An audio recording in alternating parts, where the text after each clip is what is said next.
There are many kinds of libraries in the world. There are grand city libraries with millions of books, and tiny little libraries in cozy small towns. But hidden in the heart of an ancient, sleepy forest, inside the enormous trunk of a great baobab tree, there is a library unlike any other.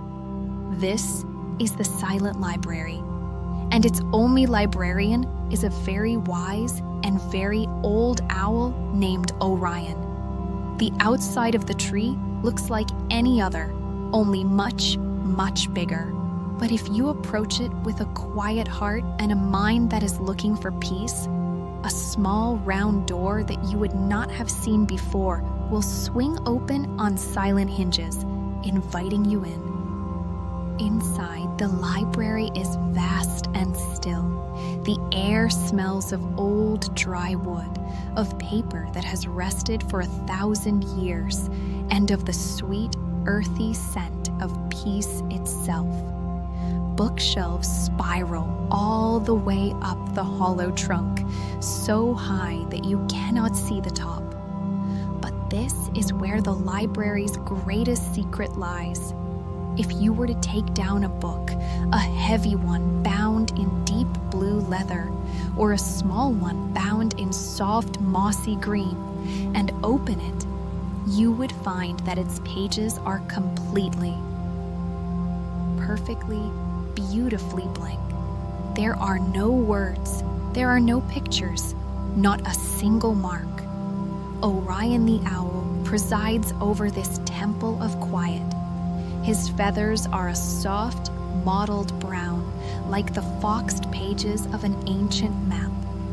He wears a pair of large, amber-lensed spectacles perched carefully on his beak, and he moves with a silence that is absolute.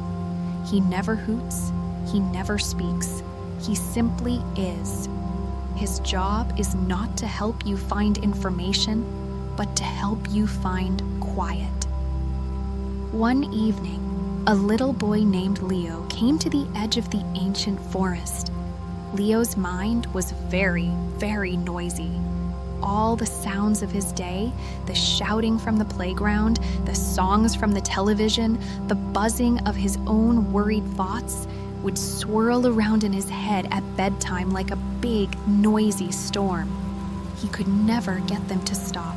He had heard a whisper, a legend of the silent library and the wise owl who could teach one the art of quiet. And so, he had come seeking it. He walked into the forest, trying to make his footsteps as quiet as possible, which helped his busy mind begin to slow down.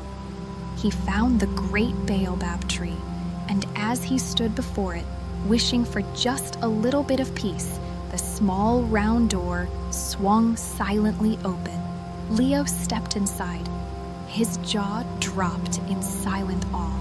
He saw the spiraling shelves and the thousands of wordless books, and then he saw Orion, perched on a large wooden desk, polishing his spectacles with a soft, downy feather. Orion looked at him, blinked his huge amber eyes very slowly, and gave a slight, welcoming dip of his head. Leo approached the desk.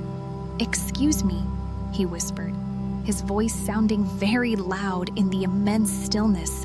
I was told you could teach me how to read these books." Orion did not speak. He simply blinked again, slowly, then spread one great, silent wing and beckoned for Leo to follow him. He led Leo down a curving aisle to a tall shelf and pointed with the tip of his wing to a small book bound in leather, the color of a midnight sky. Leo took it down. It felt cool and smooth in his hands.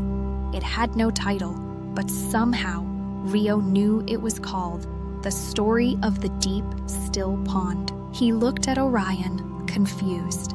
Orion simply gestured towards a large, comfortable, soft armchair in a pool of light from some glowing moss on the wall. Leo sat down and opened the book. blank page after blank page. Orion came over and with his soft wing feather pointed to Leo's hands, then to the book, and then he pointed to Leo's closed eyes.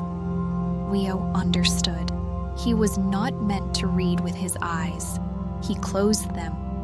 He placed his hands flat on the smooth, blank pages. At first, all he could hear was the noisy storm in his own head, but he sat there in the perfect, deep silence of the library, and slowly another story began to unfold. He wasn't reading words. He was feeling the story. He felt the deep, cool stillness of a hidden pond at midnight. He could feel the weight of the water, perfectly untroubled by any wind. He could sense the smooth, sleeping stones at the bottom.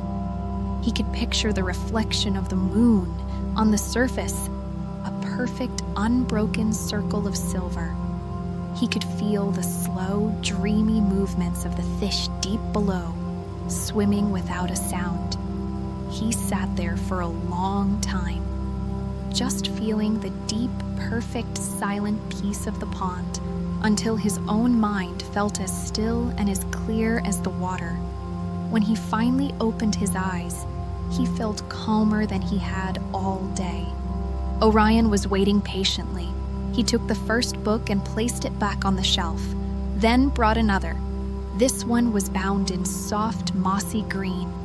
Leo knew without knowing how that this was the story of a seed waiting patiently underground. He sat back, closed his eyes, and placed his hands on the blank pages again. This time, the story came more quickly. He imagined the feeling of being a tiny seed, tucked away deep in the dark, warm, quiet earth. He wasn't scared of the dark. It was a safe, cozy darkness, like being under the heaviest, softest blanket. There was no noise. There was no wind. There was just the feeling of waiting. Not a bored waiting or a worried waiting, but a calm, patient, trusting wait. He knew that one day, when the time was right, he would grow. But for now, his only job was to be perfectly still, to be quiet, and to rest. He felt his own body sink deeper into the chair, as still and as patient as the little seed. When he opened his eyes this time, a small, sleepy yawn escaped him. The noisy storm in his head was gone. There was just a gentle, quiet calm. Orion brought him one last book. It was bound in a leather as soft and as gray as a cloud. Leo knew this was the story of the empty sky between the stars. He closed his eyes for the third time. He laid his hands on the cool, blank pages, and he read the final story. He imagined floating in the vast, deep, silent space of the night sky. He could see the stars far, far away, twinkling their beautiful, silent light. But he wasn't focused on the stars. He was focused on the great, soft, velvety blackness between the stars. It was an enormous, peaceful emptiness, a perfect, beautiful nothing. It wasn't scary. It was calm. It was the quiet that allowed the stars to shine so brightly. He felt his mind expand into that vast, peaceful quiet, and all his little worries and noises seemed so small and so far away, like the distant stars. Leo did not open his eyes after that third story. The stillness of the pond, the patience of the seed, and the vast quiet of the empty sky had done their work. His mind was finally, beautifully, peacefully silent. His breathing was slow and deep. His head nodded forward, and he drifted off into the most peaceful sleep of his life, right there in the big, soft armchair of the silent library. Orion the owl looked at the sleeping boy. He gave a slow, wise, knowing blink. He gently took the book from Leo's lap, careful not to wake him. Then he plucked a single, soft, downy feather from his own chest and gently laid it over Leo, a silent, weightless blanket. The librarian's work was done. You too have just read from the silent library. You do not need a book with blank pages. You just need to close your eyes. Listen past the noise of the day. Can you feel the stillness of the deep pond? The patience of the waiting seed? The vast, peaceful quiet of the empty sky? These stories are inside you now. All you have to do is listen to the silence and let it tell you its most peaceful story.